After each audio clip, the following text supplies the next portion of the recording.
Farmacología, del griego fármakon, que es fármaco, y logos, que es ciencia. Esta va a ser una ciencia que va a estudiar las acciones y las propiedades de los fármacos en los organismos vivos. Esta abarca muchas áreas y disciplinas como son la fisiología, la química, la bioquímica, la ecología e incluso la jurisprudencia. Y para todas estas disciplinas va a ser fundamental conocer los conceptos en que se basa y su desarrollo a través de la historia. La farmacología va a comprender muchos aspectos relacionados con lo que es la acción de los fármacos, su origen, la síntesis, preparación, propiedades, acciones en el ámbito molecular o general, su transportación y biotransformación en el organismo, sus formas y vías de administración, indicaciones terapéuticas, efectos indeseables, y esto va a hacer que la farmacología, como lo dije en un principio, sea un campo muy amplio en el que puede participar desde un biólogo molecular hasta un médico clínico. Como en la mayoría de las ciencias, va a haber una clasificación y la farmacología puede ser pura o aplicada. La farmacología pura va a estudiar las acciones de las sustancias sobre los seres vivos sin discriminar las que son de uso terapéutico o no. La farmacología aplicada se ocupa exclusivamente en sustancias que tengan uso terapéutico. Las tareas de la farmacología clínica. Tenemos como concepto la farmacodinámica, que esta va a ser la investigación de cómo el fármaco va a afectar al organismo, ya sea sano, enfermo, joven o viejo. Y la farmacocinética va a estudiar cómo el organismo va a afectar al fármaco, ya sea en su absorción, distribución, metabolismo y excreción. También se va a investigar si el fármaco va a ser útil en el tratamiento de alguna enfermedad. La farmacología experimental y la clínica no constituyen disciplinas distintas. La farmacología es una ciencia que tiene muchas ramas o especialidades, pero no debe confundirse la farmacología clínica con la terapéutica. La farmacología clínica es una disciplina científica que está basada en experimentos controlados y con evaluaciones estadísticas, y no solo en impresiones clínicas. La terapéutica es el arte de aplicar los medicamentos y otros medios para llegar al tratamiento de alguna enfermedad. Y como todo arte, la terapéutica es individual. Es exclusivamente aplicada a un caso clínico, a alguna enfermedad, a un paciente en específico.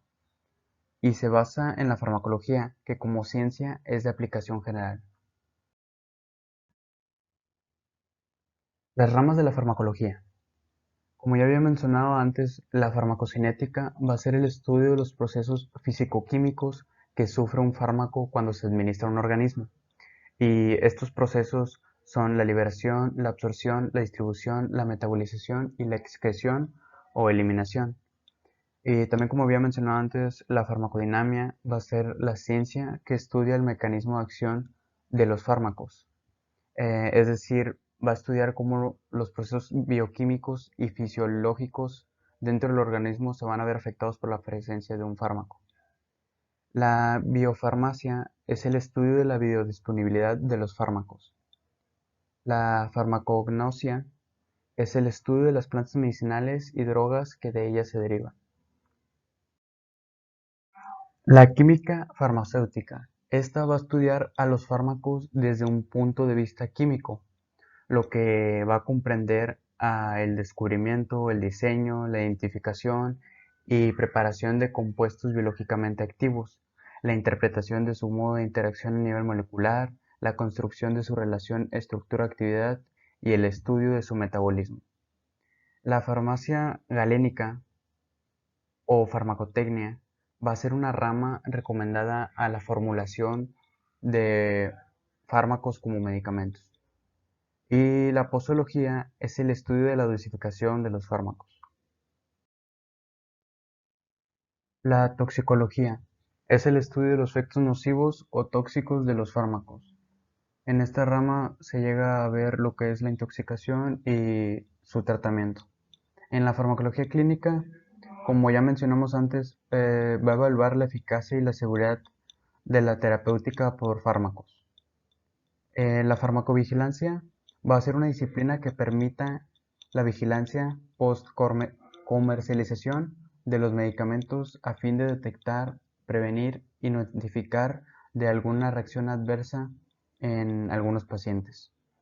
Em, la norma o ley mexicana 220 se va a encargar también de describir la normatividad asociada a la farmacovigilancia y la institución que se encarga de aplicar la farmacovigilancia en el país es la Secretaría de Salud. Y la cronofarmacología es el estudio de la correcta administración de medicamentos conforme al ciclo circadiano del ser humano.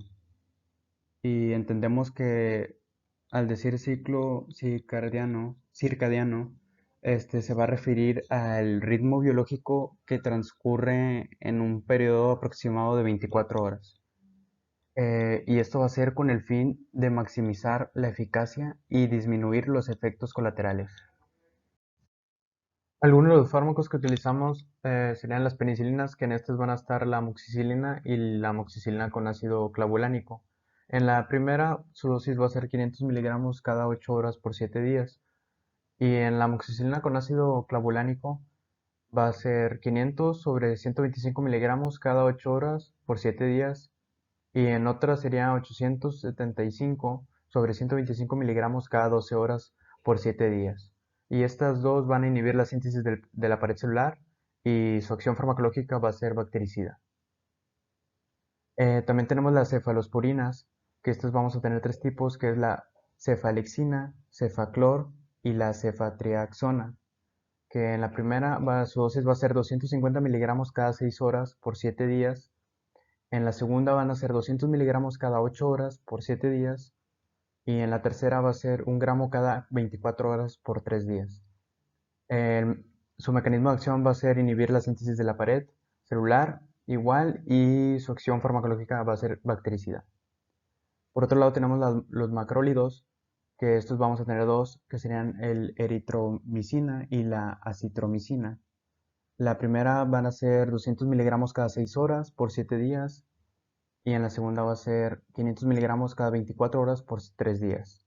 En esta van a inhibir la síntesis a nivel 50S y su acción farmacológica va a ser bacteriostático. En los azúcares complejos utilizamos lo que es la clindamicina, que su dosis va a ser 300 miligramos cada 8 horas por 7 días. Su mecanismo de acción va a ser inhibir la síntesis proteica a nivel de la 50S. Su acción farmacológica va a ser bactericida. En las tetraciclinas tenemos la minociclina, que su dosis va a ser 100 miligramos cada 12 horas por 7 días. Su mecanismo de acción va a ser inhibir la síntesis proteica a nivel de la 30S. Su acción farmacológica va a ser bacteriostático.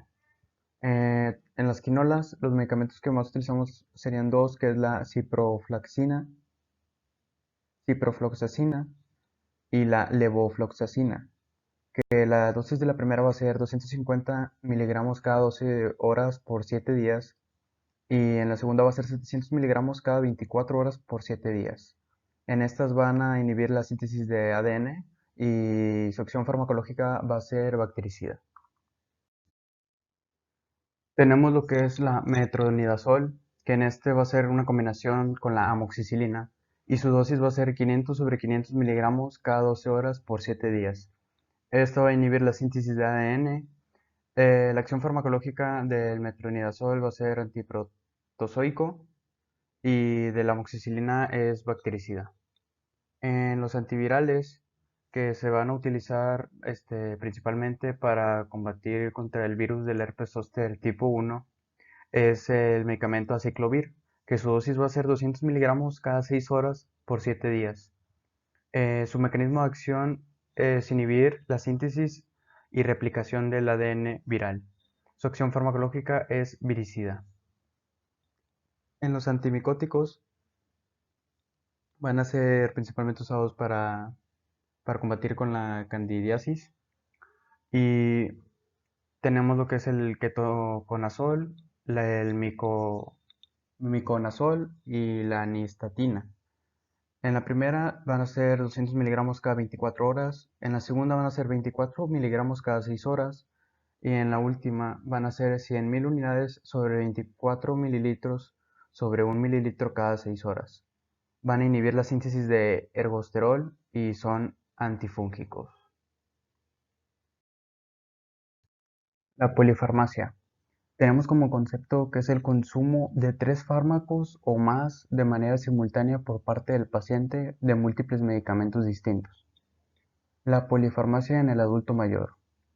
Algunos de los problemas principales del adulto mayor se encuentra en lo que es la polifarmacia. Y pues este va a ser un fenómeno que es de interés social, familiar y médico, y es peligroso ya que puede tener efectos adversos, ya que pues en la presencia de varias enfermedades que pudiera tener el adulto mayor llega a una prescripción excesiva por parte del médico o también por una automedicación del propio paciente, haciendo esto que sea un elevado número de fármacos que consuma, a lo que se le llamaría pues, polifarmacia. Y varios estudios revelan que el número de fármacos por paciente de adulto mayor oscila entre los 5 a 7 medicamentos.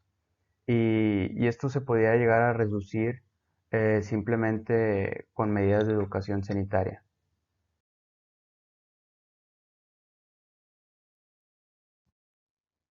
En la etapa del adulto mayor es importante hacer un uso estrictamente racional de los medicamentos. Y esto debe ser utilizado el menor número de fármacos, los más eficaces y de menores efectos secundarios. En la mala interpretación de algún método terapéutico y las múltiples fallas amnésicas, el tipo de empaquetamiento de los fármacos, unido a factores económicos y sociales como la falta de un hábitat fijo, una inestabilidad familiar o prejuicios de la persona encargada de la atención, son los factores que más inciden en el inadecuado uso del medicamento en el adulto mayor.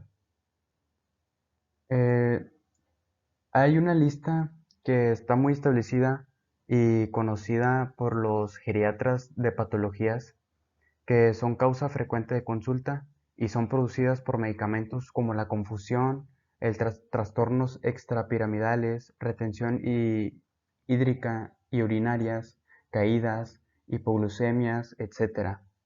Y esto va a corresponder al médico a la noble labor de la atención a los adultos mayores y velar por el uso adecuado de los fármacos.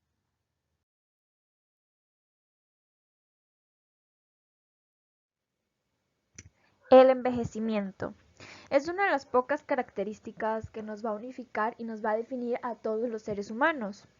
Este va a ser considerado un fenómeno universal, va a ser inevitable, va a ser progresivo, irreversible, es un proceso dinámico. Y nos va a involucrar un cierto número de cambios fisiológicos, en su mayoría simplemente una declinación del funcionamiento del organismo. Esto quiere decir que nuestro organismo trabaja de una manera mucho más lenta. En todos los órganos y sistemas del cuerpo pues vamos a observar el envejecimiento, pero no todos lo van a presentar al mismo tiempo. Algunos órganos o sistemas lo van a presentar un poquito más rápido, otros un poco más lento. Y esto va a ir variando conforme la edad del paciente y también el número de enfermedades en los tejidos que tenga el paciente, porque eso también va a ser de gran influencia para la declinación del funcionamiento del organismo. La valoración del paciente geriátrico. Esto va a incluir 5 aspectos.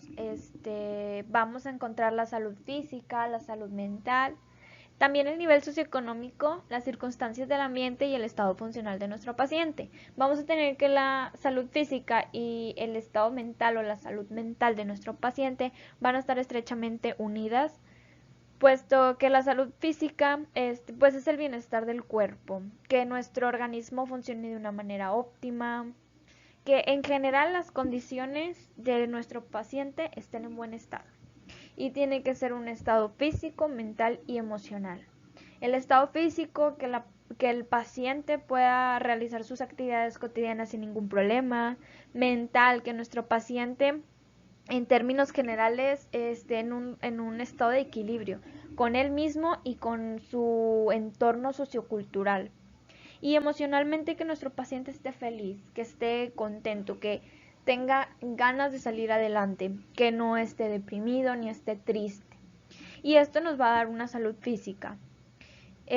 También vamos a tener pues lo que habíamos mencionado, el nivel socioeconómico, que pues esta es económicamente cómo está nuestro paciente, y también tiene mucho que ver la educación de nuestro paciente, cuál haya sido su educación, qué empleo tiene, el estado funcional de nuestro paciente, las circunstancias del medio ambiente, como ya dije, las circunstancias del medio ambiente, dónde esté nuestro paciente, cuál haya sido su educación, dónde esté trabajando.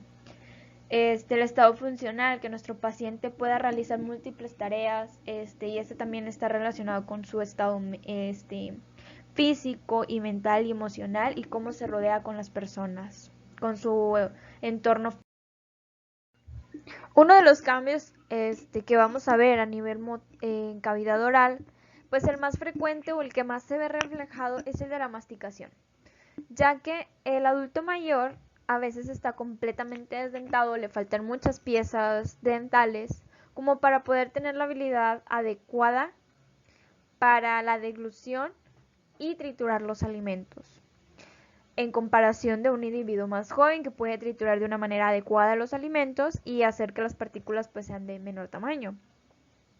El segundo cambio que vamos a ver es la deglución, que esta pues se va a caracterizar por durar mucho más tiempo en diluir los alimentos, por lo mismo de la trituración de mayor tamaño que tiene el paciente, y que también el paciente puede realizar movimientos innecesarios o inusuales. El tercer funcionamiento motor que vamos a ver es el del habla, que este es el que suele resistir un poco más la influencia del envejecimiento. Es casi nula la manera en que el habla se puede ver afectada. Tal vez la xerostomía pudiera impedir la pronunciación del habla, pero ya vendría más encaminada a alguna enfermedad que tenga el paciente, no tanto al envejecimiento como tal.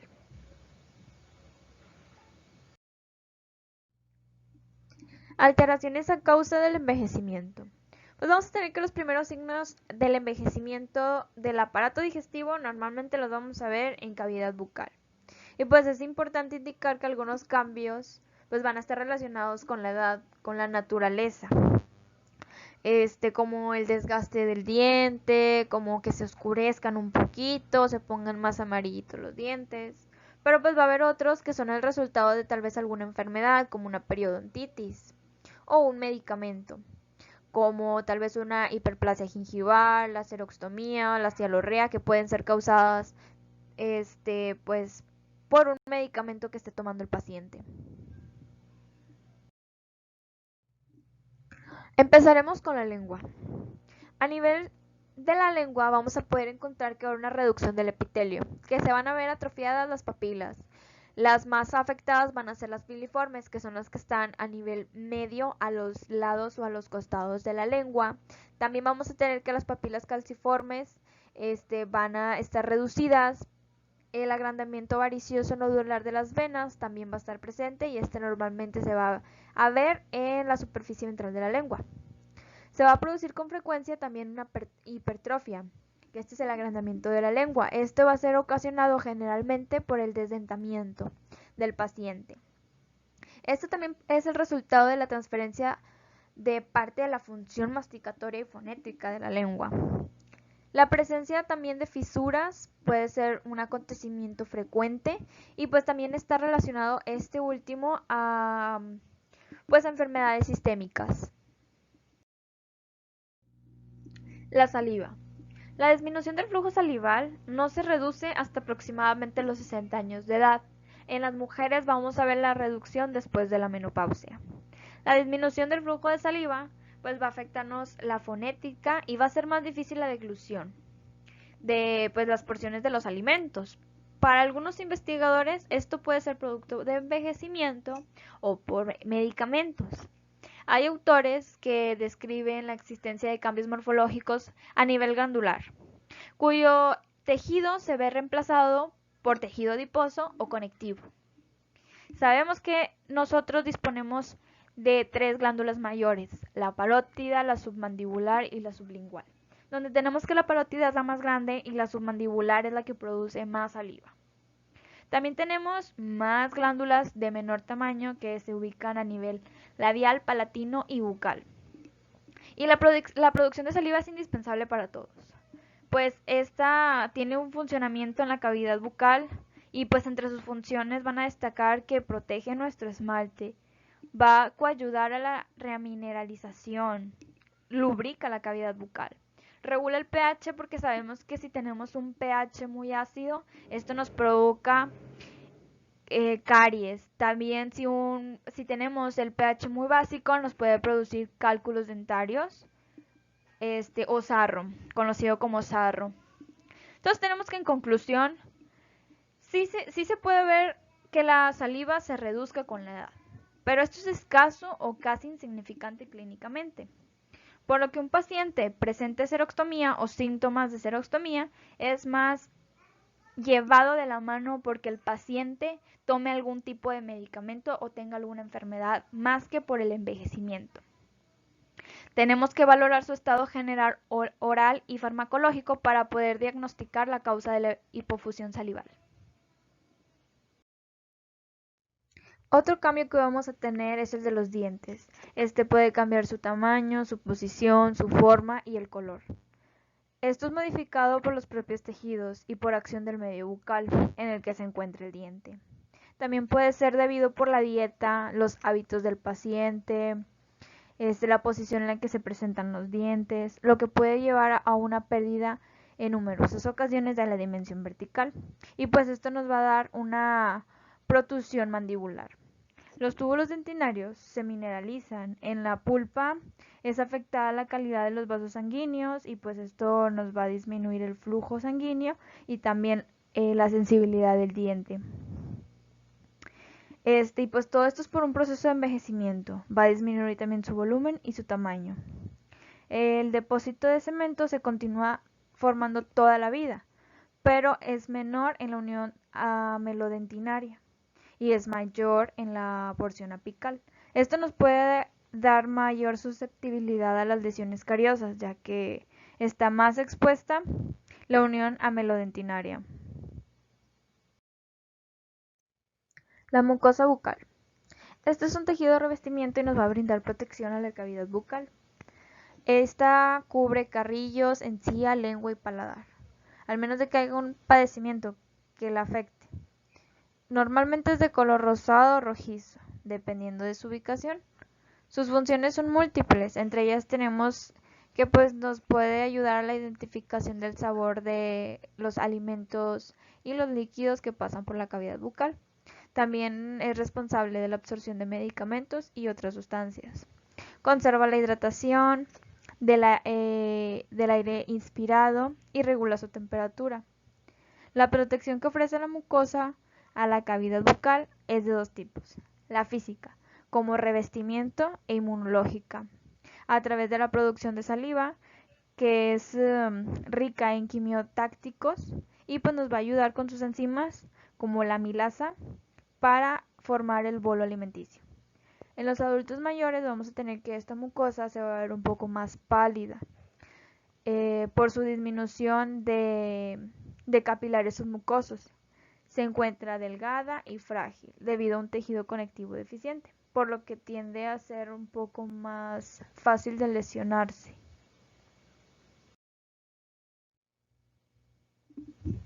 La encía. La encía va a tener como función cubrir y proteger al hueso de los maxilares, tanto superiores como inferiores, y pues apoya la función de soporte y fijación del diente. En los jóvenes vamos a ver que al menos de que tengan alguna enfermedad, normalmente la coloración de esta es rosa salmón y su textura va a asemejar el puntilleo de la cáscara naranja. En el adulto mayor vamos a tener que esta coloración va a cambiar a un rosa pálido debido a que hay menos irrigación sanguínea y se va a perder el puntilleo. También puede haber un desplazamiento de la encía debido pues a una prótesis o alguna enfermedad periodontal y quede descubierta pues parte de la raíz. También puede experimentar cambios locales en la encía por factores como el alcohol, como el tabaco, como ya había mencionado la prótesis, y se puede volver, pues como ya habíamos mencionado, se vuelve más delgada, lisa, también se puede volver más seca y se torna permeable a sustancias nocivas, o sea, se vuelve más delicada. Y también a daños mecánicos como el cepillado. Y pues en los labios va a ser muy común encontrar la quelitis comisural, que pues está relacionada a la deficiencia de la vitamina del complejo B, y mordedura cerrada. También puede haber quelitis y boca de tabaco a causa de la deshidratación que puede presentar el paciente. El hueso alveolar. Este siempre está en constante remodelación, dependiendo de las fuerzas oclusales que se le apliquen. Pero pues con la edad, el paciente empieza a reducir estas fuerzas oclusales por la pérdida de los dientes. Sabemos que hay pacientes desdentados y esto pues provoca que se vaya reabsorbiendo y disminuyendo su altura y su grosor.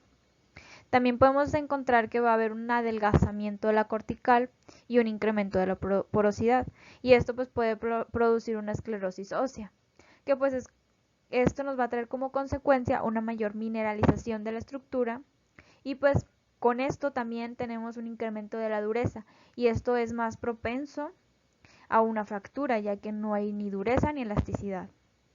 También puede haber un aumento de la densidad, y esto es muy característico en las radiografías en los pacientes de edad avanzada. Como conclusión, es importante que resaltemos y recordemos siempre que cada persona es un individuo con sus propias circunstancias particulares. No todas estas cambios bucales van a estar presentes en el envejecimiento. Puede ser que algunos pacientes las tengan todas, tengan algunas o no tengan ninguna. Todo va a depender de diferentes factores, como factores hereditarios, orgánicos, ambientales, nutricionales, económicos y sociales. Puede ser que sea por causas de enfermedades sistémicas como las cerebrovasculares, que pueden producir una disfagia, atrofia muscular y sangramientos. La diabetes mellitus, que también pues predispone a infecciones, y sabemos que esta pues es una enfermedad que está muy presente en el adulto mayor. Este también pues por lo mismo de los cambios en la glucosa nos ayuda a la proliferación bacteriana, y pues por esto nos da abscesos periodontales y también puede haber serostomía. Los malos hábitos alimenticios también son un factor. Estos nos pueden causar patologías orgánicas, sistémicas, endocrinas o metabólicas, pero también pueden ocasionar alteraciones a nivel bucal. Y pues una dieta equilibrada que contenga los nutrientes esenciales nos puede ayudar mucho al organismo y al mantenimiento de la salud bucal, ya que si comemos cosas muy ácidas, muy dulces, somos más propensos a enfermedades cariosas. También los malos hábitos masticatorios pueden ser causantes de alteraciones bucales. Los factores socioeconómicos y sociales también pueden ayudar en gran influencia a la salud bucal. También puede ser el desconocimiento por parte de la población, que no sabe la importancia de tener los dientes, de la permanencia de estos en la cavidad oral. Y no saben tampoco que al perderlos también perdemos la estructura esquelética. Y pues esa es la consecuencia del deterioro facial.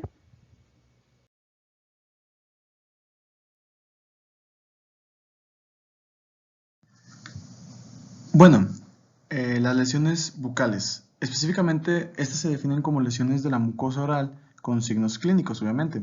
Aludiendo al tema de importancia, siendo en este caso la geriatría, abordaremos las lesiones más comunes entre los pacientes de la tercera edad según los estudios que se realizaron posteriores a estas diapositivas y este trabajo, basados en los últimos años a través de censos y de análisis clínicos. Y recordando que vamos a abarcar lesiones orales en pacientes geriátricos, estas abarcan un amplio panorama, ya que recordemos que el paciente siempre se toma como un individuo. ¿Qué significa esto? Que el individuo va a tener sus propios hábitos, sus propios métodos de limpieza, sus propios métodos de higiene, de dónde viene, qué es lo que consume. Todos esos factores son importantes al momento de hacer un análisis y dar un diagnóstico. Dado las circunstancias que acabo de explicar, sería un panorama muy amplio explicar cuántas enfermedades y cuántas lesiones pueden presentarse en la boca de un paciente geriátrico. Por eso, a base de los censos realizados y de los análisis y estudios, logramos sacar cuáles sean las principales y las más comunes entre los pacientes de la tercera edad, que entre ellas encontramos la estomatitis subprotésica, la hiperplasia irritativa, las varices en la mucosa oral, lesiones pigmentadas, queilitis angular y leucoplasias. Empezando con la estomatitis subprotésica, esta infección es fúngica, causada en la mayoría de los casos por Candida albicans. La Candida albicans es una familia de microorganismos de origen fúngico que vamos a encontrar muy constantemente en diferentes tipos de pacientes en diferentes formas. En este caso vamos a concentrarnos en aquella que se genera en la base de las prótesis. Esta se presenta sobre todo mediante el ambiente que hay dentro de la boca, que es óptimo para la procreación de este microorganismo fúngico, que es la humedad y los largos periodos de tiempo.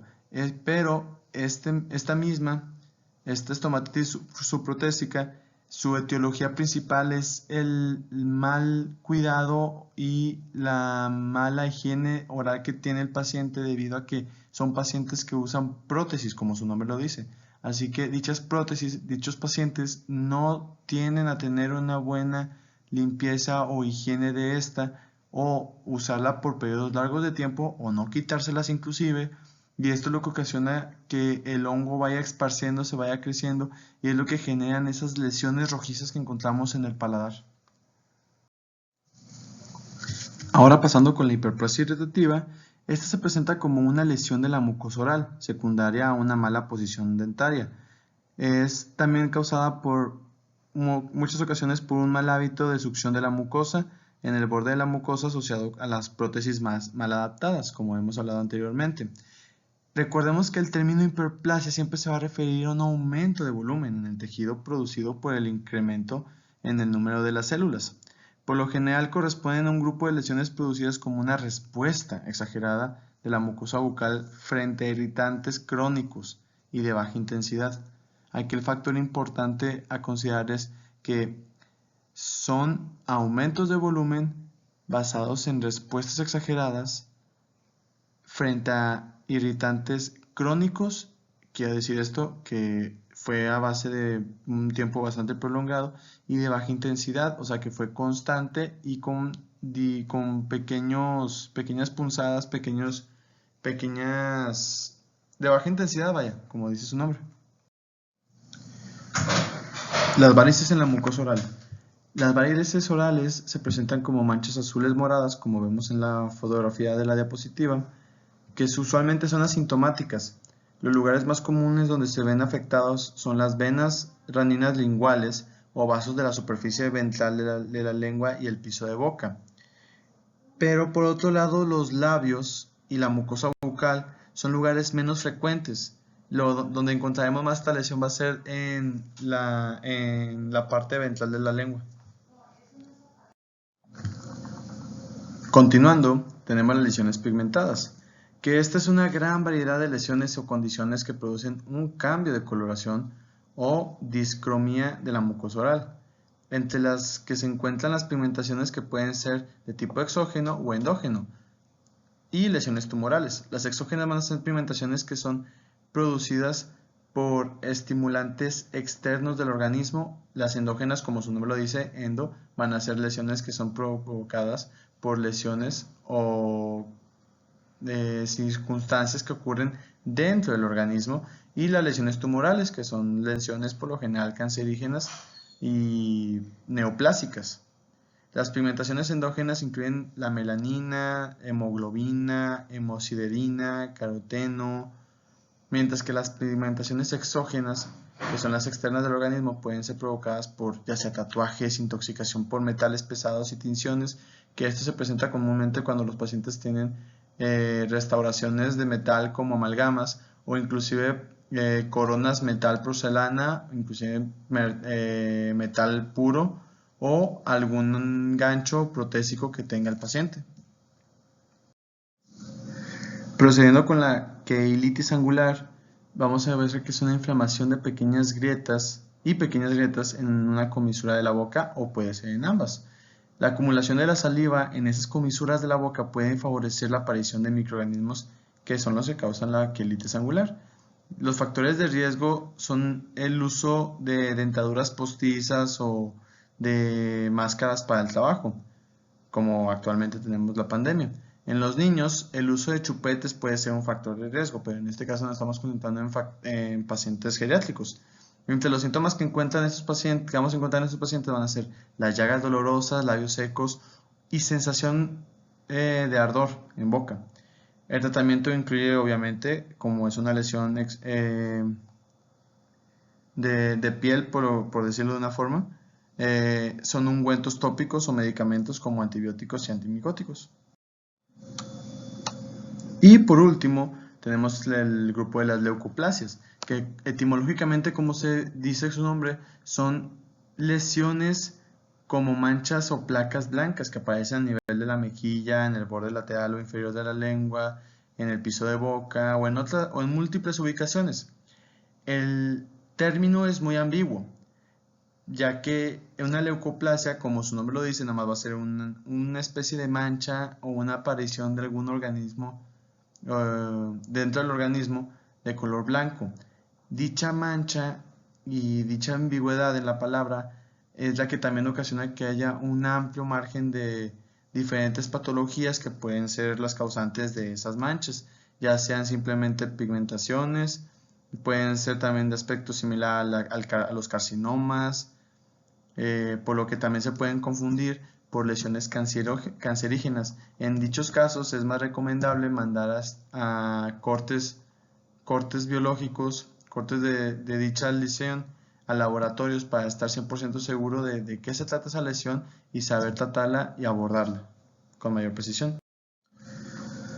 Y ya por último, pero menos importante, claro está la higiene y la técnica de cepillado. De primera instancia, la higiene, como son pacientes geriátricos, muy comúnmente vamos a encontrar que dichos pacientes han perdido varias piezas dentarias por los que ocupan o prótesis parciales o prótesis totales. Cuando son pacientes con prótesis totales, lo más importante a recomendar es que constantemente estén lavando dicha prótesis antes de dormir, en la mañana siguiente y después de comidas, para que no se queden los microorganismos ahí y para que no haya problemas posteriores, como vimos anteriormente con lesiones que pueden aparecer a base de prótesis removibles. Y por otro lado, para los pacientes que en otro caso no han perdido la totalidad de su dentadura o inclusive me atrevo a decir que hay muchos pacientes en la actualidad que encontramos que no han perdido muchas piezas dentarias o algunos escasos también que pacientes que no han perdido entre una, dos, inclusive máximo 4 piezas dentarias, por lo que su dentadura es óptima. Así que ocupan una buena técnica de cepillado. Para este caso se recomienda la técnica de Bast modificada, que consiste en colocar el cepillo en un ángulo de 45 grados en la unión del diente y la encía, con el uso de cepillos de cerdas suaves, ya que recordemos que los tejidos en los pacientes geriátricos son más sensibles ya debido al deterioro de la edad, por lo que el uso de cerdas más duras puede ocasionar traumatismos o lesiones bucales también.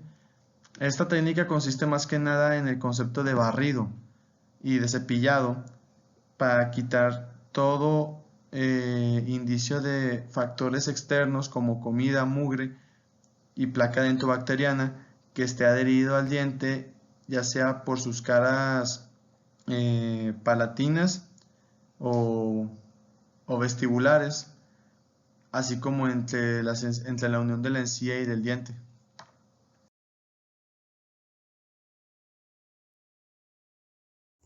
La salud bucal en el adulto mayor ha persistido a través de la historia como una serie de mitos inaceptables en la actualidad. Por ejemplo, se considera como algo natural llegar edéntulo a la vejez. Desafortunadamente, en nuestro país no se ha generado una cultura de prevención y el autocuidado, ya que mediante la prevención y el autocuidado podemos y debemos conservar durante toda la vida la salud bucal. Uno de los principales problemas en los adultos mayores para la masticación es el edentulismo. Puede ser parcial o total y se define como la pérdida de uno, varios o todos los órganos dentarios. Se presenta aproximadamente en el 90% de los adultos mayores. Entre sus causas principales se encuentra la caries dental y la enfermedad periodontal. Una alteración o signo visible aunado al edentulismo es la pérdida de la dimensión vertical. La pérdida de la dimensión vertical se puede asociar a dolor temporomandibular, colapso posterior de la mordida y deformación estética del rostro. El tratamiento se basa principalmente en la rehabilitación protésica para que el paciente geriátrico recupere su salud bucal. A continuación hablaremos de los trastornos temporomandibulares, que también son uno de los principales factores por los que los pacientes geriátricos sufren problemas de masticación.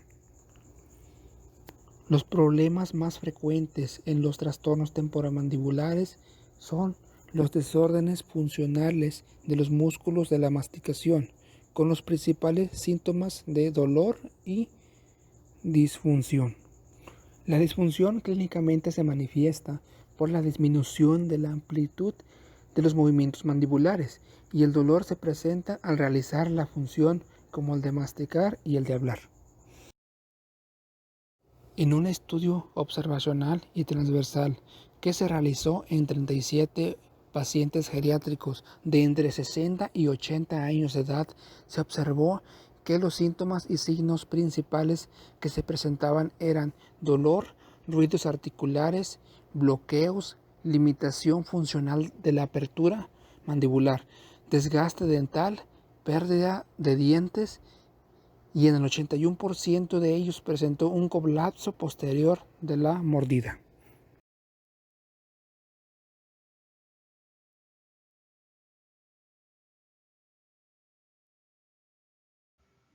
Salud bucal para personas mayores. Resulta de gran importancia que cuando uno crece y se hace adulto, y sobre todo las personas adultas mayores, deben de cuidar sus dientes, su salud bucodental. Hay una idea errónea que se generaliza donde dicen que los dientes se van a perder, que es una forma inevitable. Y eso no es verdad. Sabemos que si cuidamos de una manera correcta, los dientes nos pueden durar toda la vida. La boca va a envejecer. Los nervios de los dientes se pueden hacer más pequeños. Los dientes son menos sensibles a las caries por esto mismo, que los nervios se hacen más pequeños y el paciente puede ser que no se dé cuenta que tiene alguna carie o algún otro problema. Es importante decirle al paciente, educar al paciente de que visite periódicamente al odontólogo.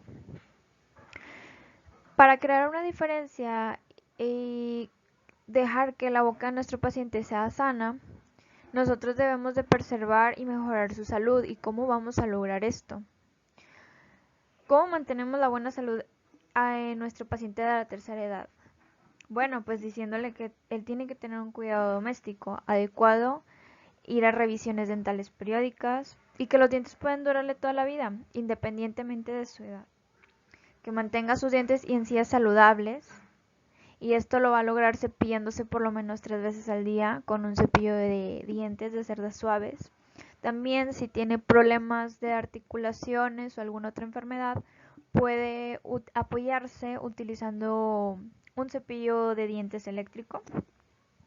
También debe de limpiarse entre los dientes por lo menos una vez al día con una seda dental, o con algún otro limpiador interdental. También debe de beber agua corriente, ya que normalmente el agua de la llave contiene flúor y pues le puede ayudar a evitar las caries independientemente de la edad. También que deje los malos hábitos, como el fumar, por ejemplo, que puede pues además de crearle otras enfermedades como cáncer, pues puede agraviar los problemas de enfermedades en las encías, la caries, la pérdida de dientes. Y lo más importante, que visite el dentista con regularidad para que revise sus dientes y el paciente no los pierda. Y pues así, él al adoptar hábitos bucales sanos en casa y que tome buenas decisiones al ir al dentista, también sobre su dieta y su estilo de vida, le pueden ayudar y van a contribuir en gran manera a que los dientes le duren toda la vida. Técnicas de higiene para adultos mayores desdentados. A medida que uno se hace mayor, resulta aún más importante cuidar los dientes y la salud bucodontal. Una idea errónea generalizada es que es inevitable perder los dientes. No es cierto. Si se cuidan correctamente, los dientes pueden durar toda la vida. Los pacientes adultos mayores edéntulos deberían ir con el odontólogo cada 6 meses para revisar sus mucosas. Igual en los edéntulos parciales, para evitar la aparición de caries en el cuello de las piezas dentales. Si el paciente es desdentado total, debe realizar una delicada limpieza en la encía que recubre el reborde alveolar, al menos después de cada comida, con un cepillo o una gasa, en esta última idealmente embebida con clorhexidina. Cepillado de la lengua. El cepillado de la lengua y del paladar permite disminuir los restos de los alimentos, la placa dentobacteriana y gran número de microorganismos. La técnica correcta para cepillarse la lengua consiste en colocar el cepillo de lado y tan atrás como sea posible, sin inducir náuseas y con las cerdas apuntando hacia la faringe. Se gira el mango y se hace un barrido hacia adelante. El cepillado nocturno es muy importante porque durante el sueño disminuye la secreción salival. Hábitos de higiene oral en pacientes con prótesis dentales. Hay que tener una eliminación diaria y cuidadosa del biofilm en la cavidad oral y en las dentaduras. Esto es de suma importancia para prevenir la estomatitis protésica. Sabemos que difícilmente las bacterias se pueden adherir a la boca si esta no tiene dientes, pero pues sí se puede adherir a la prótesis. Y pues vamos a tener que nosotros tenemos la obligación de darle unos consejos o una guía a nuestros pacientes para que estos puedan tener una higiene adecuada. ¿Y cómo pueden lograr esto? Pues utilizando un buen cepillo y un dentrífico adecuado para limpiar sus encías, sus dientes y la prótesis dental o implantes que tenga el paciente. También el uso de hilo dental grueso o cepillos interdentales para los espacios entre dientes. También emplear un colutorio para enjuagar la boca cuando se indique. También es recomendable decirle al paciente que debe cambiar su cepillo dental de 3 a 4 meses y los cepillos interdentales cambiarlos de 4 a 5 días. También hay que decirle que tiene que visitar al dentista o al periodoncista por lo menos pues constantemente y realizar una limpieza bucal cada 6 meses. Y que la prótesis dental, si es extraíble, pues hay que limpiarla a fondo y de una manera adecuada cada vez que se retire. Y dejarla descansar, o sea, dejar que descanse el paciente en las noches. Vamos a tener que van a existir dos tipos de prótesis dentales. Primero vamos a tener las prótesis dentales fijas, que estas pues van a estar sobre los dientes o sobre implantes y no podemos quitarla de la boca. En el segundo lugar vamos a tener también las prótesis removibles. Estas pueden ser completas, parciales o férulas de descarga, y estas sí se pueden retirar de la boca y son más fáciles de limpiar. La prótesis dental fija. Vamos a hablar primero de esta, y esta vamos a lograr limpiarla utilizando un cepillo dental de dureza media. Vamos a seguir siempre la dirección de la encía a diente, en sentido vertical y haciendo énfasis en la unión diente-encía. Hay que prestar atención siempre a la higiene interdental y entre la prótesis fija sobre los dientes. Para ello, vamos a emplear los cepillos interdentales o el hilo dental grueso, que permita limpiar los puentes y los espacios interdentales anchos. Vamos a tener que van a existir dos modelos de cepillo interdental. El recto, que es para la zona de los dientes anteriores, y el angular para la zona de posteriores. Y pues le vamos a recomendar cualquiera de estos dos cepillos al paciente dependiendo de con cuál se sienta más cómodo. Ahora vamos a tener la prótesis dental removible. Y esta, pues para eliminar el biofilm bacteriano que va a presentar en cavidad oral y en la dentadura, vamos a tener que esta debe dejarse remojar diario con jabón o con pastillas limpiadoras y hay que cepillarlas. Debe aclararse muy bien antes de volverlas a introducir en la boca. Nunca debemos de meterlas al agua hirviendo porque podemos deformarlas. No podemos limpiarla por más de 10 minutos con productos que contengan lejía. Cuando no se encuentran en cavidad oral, deben estar sumergidas en agua. Los adhesivos para la dentadura postiza deben eliminarse por completo de la prótesis todos los días. Hay que limpiarlo muy bien. Y una vez al año debemos de llevar a la dentadura a que la limpie un profesional mediante un ultrasonido. Y las prótesis debemos de decirle a nuestro paciente que no puede llevarlas las 24 horas. Tiene que dejar descansar por las noches para prevenir la estomatitis protésica.